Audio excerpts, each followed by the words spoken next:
The time is now The time is now.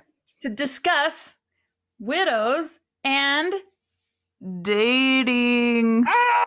Oh, Pee-wee's Playhouse. Okay. Now this is a topic that comes with a lot of feelings and is a topic that comes with no win situation. Don't you think? whatever situation you find yourself in, it can be hard. Yeah.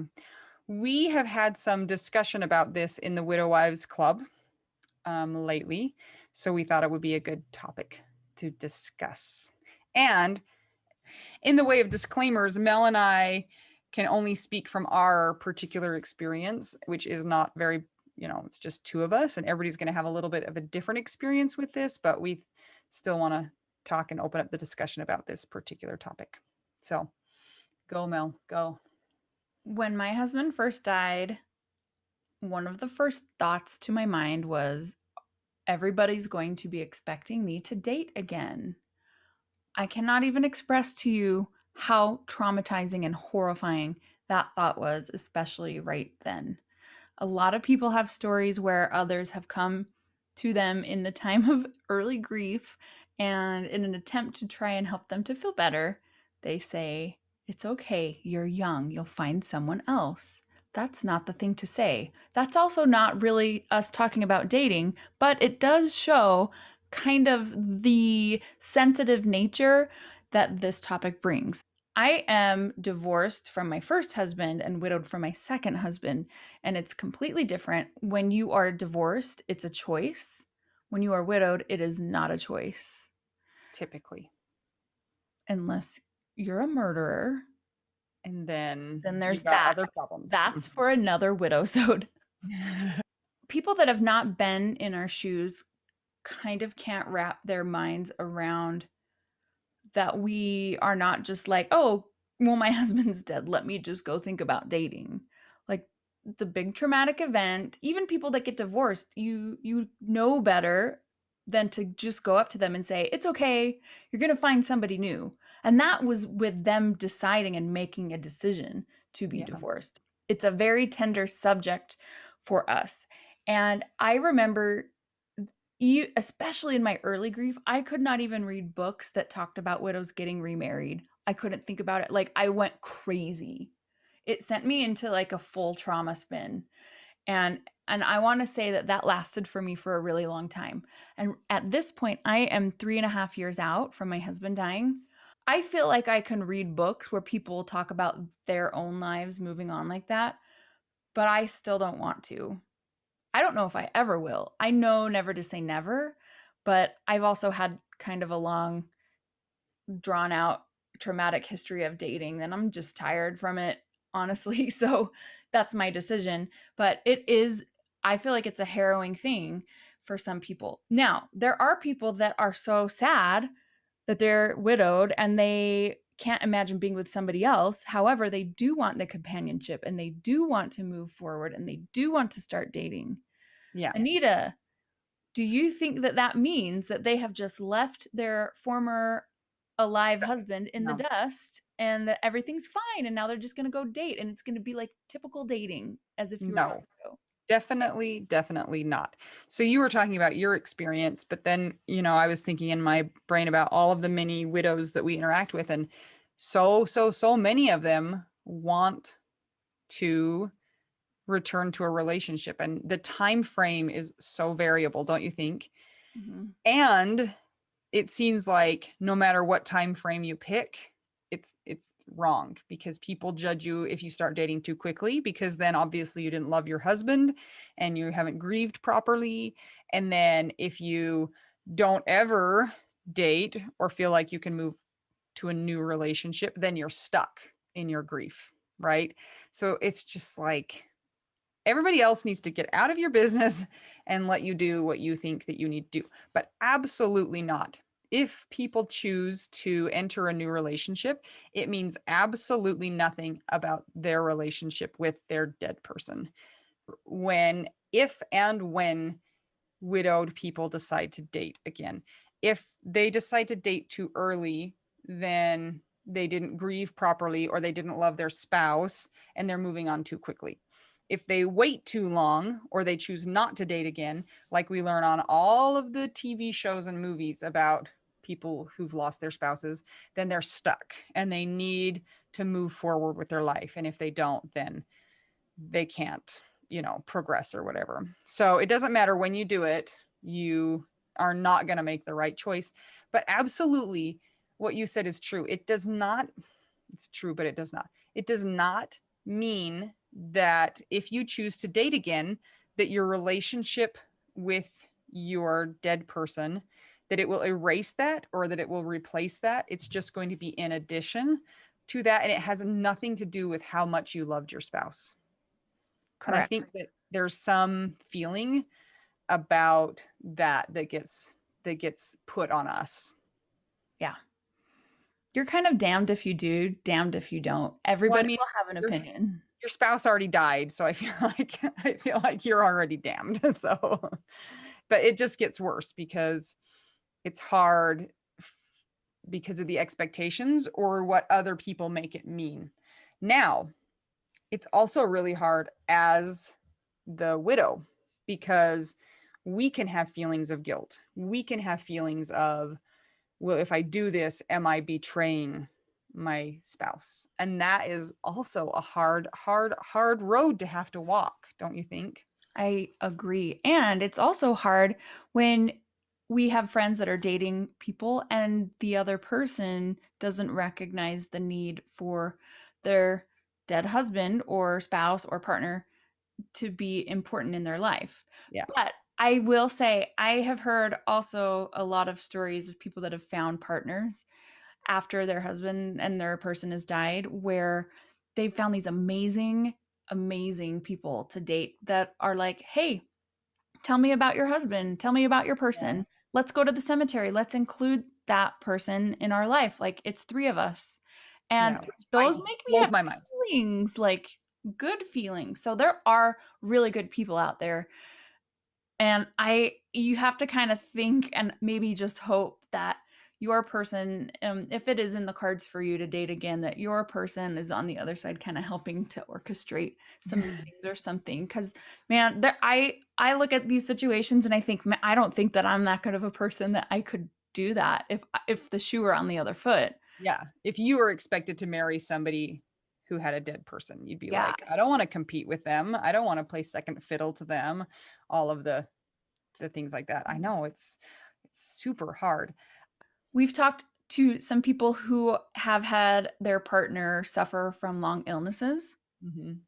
and they're really good at caretaking and they're really good at the long haul and they're really good at being married and now they find themselves in a dating world and it's a foreign world and so sometimes those people have said that it is hard and scary to try and figure out how to maybe take things slow or be casual or just kind of take it as it comes. Right. And not jump right back into a relationship to feel those feelings of importance and like you're needed by somebody else, and so you just kind of throw yourself into it. On the same note, I do think that we have to be careful when we're making the decision whether or not we want to date, that we're not bypassing, that we're not trying to just skip the grief by finding a new relationship to try and just bury the whole of grief over, instead of really going down into that grief cave and really experiencing and feeling it and really finding who you are. Because when your person dies, you kind of die with them and you change as a person. So it's important that you kind of figure out who you are on your own, because a lot of our identities have become meshed with our spouse or with our partner or with, who we're with. And we have to kind of figure out what our priorities are and who we want to be as our own person. And then, we can go into a relationship. But if we haven't kind of addressed some of those needs, then sometimes we can jump into a relationship that may not be healthy for us because we're trying to just skip some steps that need to be taken. Putting a band-aid over it perhaps. Yeah. Yeah. I mean, and Instead of, that's typical with any kind of situation where your person is gone. I mean, that could be a divorce, that could be a breakup, that could be a death. So, yeah, this is a huge void to be filled. And like Anita said, you are kind of dead. Part of you is dead with your person. We all have a common thread of kind of a rebirth. There's a reason why people talk about the phoenix rising from the ashes. You're Yeah. a new person. Even your nervous system is a completely new nervous system after going through trauma. And you might find that you have kept some friends from before and some relationships, and you might find that some people don't identify with you and vice versa after this happens. So things are changing, your brain is changing, your life situation is changing, your empathy changes, and there's a lot going on. So, yeah, I would say that it is important to just kind of at least be aware and mindful that you might change and you are changing. And so to proceed with caution, but also if you find somebody and you feel good about it and you're taking it however at whatever speed you need to and that works for you, go ahead and try it. It's scary. Like, what if you've been widowed for a year? Not that we're putting timelines on it, but some people find somebody that is interesting and that maybe seems, pretty copacetic with them, after a certain amount of time and it's going well and it's scary. Yeah. Like, how scary is that? To the outside world, they're like, yes, finally, the person's going to Finally. date again. But that could cause a whole bunch of conflict inside. Well, you're sticking your heart out there. You've had your heart crushed and pulverized, and then you're going to stick it back out there and hope that people treat you kindly and that you don't have to deal with any other heartbreak. I think it's also reasonable to expect that if you do start dating, that it's not going to happen immediately. Do you know what I'm saying? Like, it's not going to be the first person you meet and then we're getting married in the morning. You never know. But But you should have the expectation that that's not going to happen so that you're not disappointed if you do have to have some breakups or, you know what I'm saying?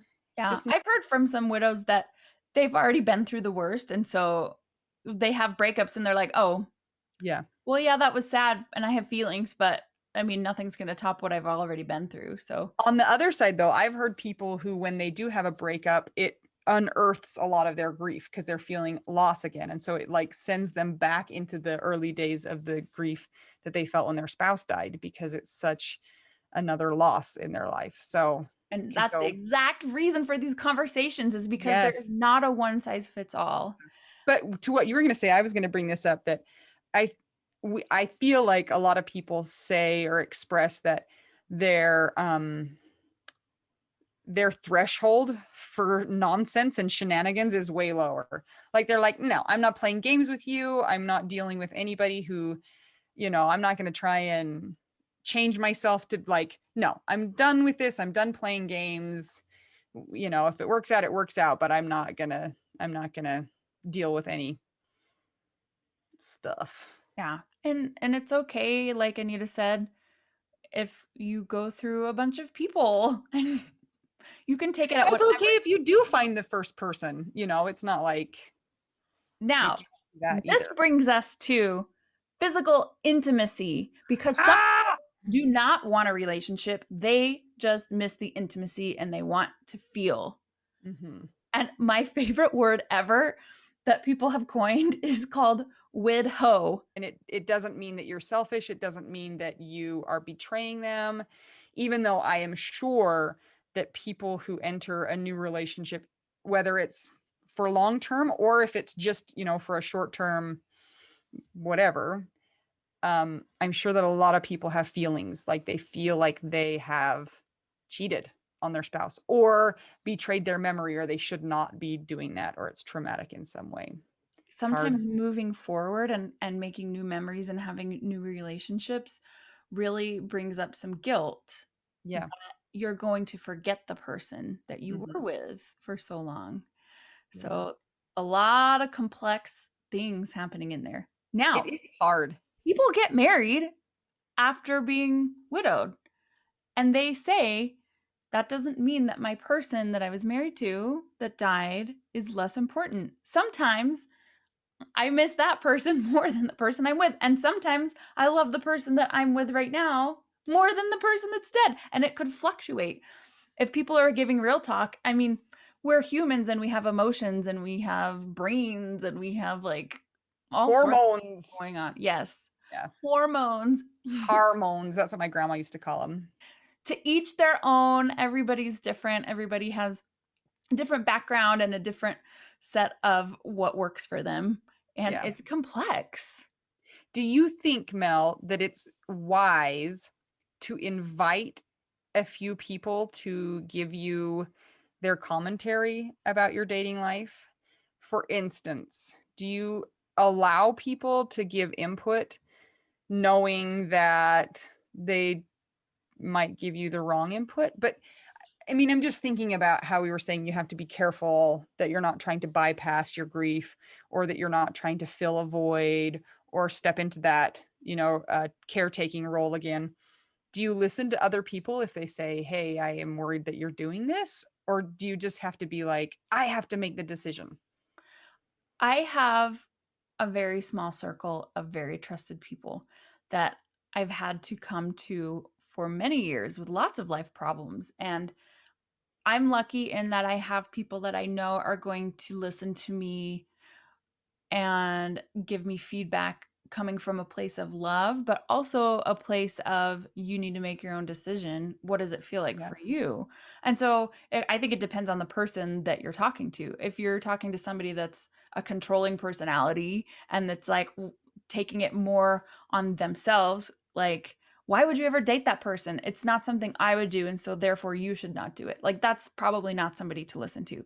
But somebody that can hold space for you, like, leaving judgment at the door in a Yeah. way when listening to you and then helping you to critically go through reasons or feelings and talk it out, that's a good person to have in your life. I'm just thinking about that also because if we're speaking frankly, there's a high rate of divorce for people who get married after they've been widowed. And I think that the reasons for that are complicated, but I do wonder if some of those divorces are because the relationship wasn't a wise choice in the first place for Maybe, I like mean, that person. I know that for even for people that have been divorced, then remarriage, they are at a higher rate to get divorced as well. That's true. So Yeah. I'm It not just sure gets if, more complicated, but well, as a divorced person, I can yeah. tell you that what being divorced has taught me is that I can make it on my own. And yeah, I don't have a threshold for shenanigans. And being in a relationship kind of is a lot of shenanigans at a lot of times. You know, Yeah. like nobody's saying that marriage or a partnership is ever easy, but I always in the back of my mind am like, if this goes south, I know how to survive. So, I mean, I'm totally not surprised that the divorce rate for second marriages is high or multiple marriages. Here's a super sensitive question you may or may not want to answer. Ooh, okay. Have you either formally or informally made a list in your brain of what it would take to get you back into a relationship? Nope, Nothing. nothing. Okay. I feel like I'm kind of an anomaly though. Here's my answer to that. So I trust my body and my visceral reactions a lot. And so in my head is like, don't even think about it. Nope, nope, nope, nope, nope. And so I in my head have not gone there. But I also know better than to know that I know best for myself in the long run when in terms of the universe. You know what I'm saying? Yeah. With situations. We never You do know. know what's best for you, but you don't know what's in store for you. Maybe that's what it is. Yeah. Yeah, in store for You me. don't know what's going to like be presented to you or how things are going to work out, but So, that being said, I feel like if that were in my cards, I would know. I mm, would feel differently than I feel right now. And I actually experienced that with Scott, with dating Scott, because I was like in the no. same kind of closed Yeah. off thing. I planned on being a cat lady. I met him and everything changed. So, Could never, happen again. yeah. I do find myself saying like thinking about people getting into relationships and dating and just because of the environment we're in and we hear, people dating and starting and trying to date after loss. And I just find myself thinking like, well, if it were ever going to happen, they would have to have this or this or this. You know what I'm saying? Like they would have to be completely comfortable with me still being in love with Jason. They would have to be completely open to all of the pictures in our house. They would have to definitely have six-pack abs, definitely, and $1 million billion. Okay, but what about your kids? What if your kids don't Ugh, like the person? There's a whole thing. that's, I mean, we could spend an entire episode talking about that because that is a hornet's nest. How much deference you give to them when you talk to them about it, when you have adult children, if they have any say in it. I mean, ugh, ugh. I have a daughter who is very, very opposed to me even talking to other males. She is just not okay with the idea of that at all. So that does color my desire to enter new relationships. And also, I just still feel like I am married to somebody. So that's why I'm in the boat I am in right now. And I do recognize that that could change. When people ask me about it, I'm kind of like you. I'm like, if it were to happen and then somebody, it plopped into my lap, I'm not going to say no, but I'm also at this point in time not actively pursuing it, if that makes sense. Yeah. I would say for people who are considering dating or who are dating and who are having all the normal feelings that go along with that, if you're in our Widow Wives Club, we have widows in there that are remarried and that have great experience with this. And they're usually really happy to talk about their experiences. Or if you just need validation that you're not crazy or that you are crazy, those are some great people to help. So Yeah. we support you in whatever your choices are, and we know it's hard. So Yeah. good job for keeping on going. And just do what feels right to you and acknowledge that it's a hard thing and that you might feel some different feelings and just acknowledge those too in the way forward. Yay. What are your experiences? Are Comment you dating? below. Also, you can tell us about the weird dates that you've been on. I want to hear all of those stories. Yeah, we love those. Those are the best. I'm Anita, I'm Mel. two young widows, and we're just trying to figure it all out. And widow, we We do do now. now. Look at my shirt. This is appropriate for the dating. It says, Penguin Books, please don't touch me. A guide to not touching me. Seacrest out.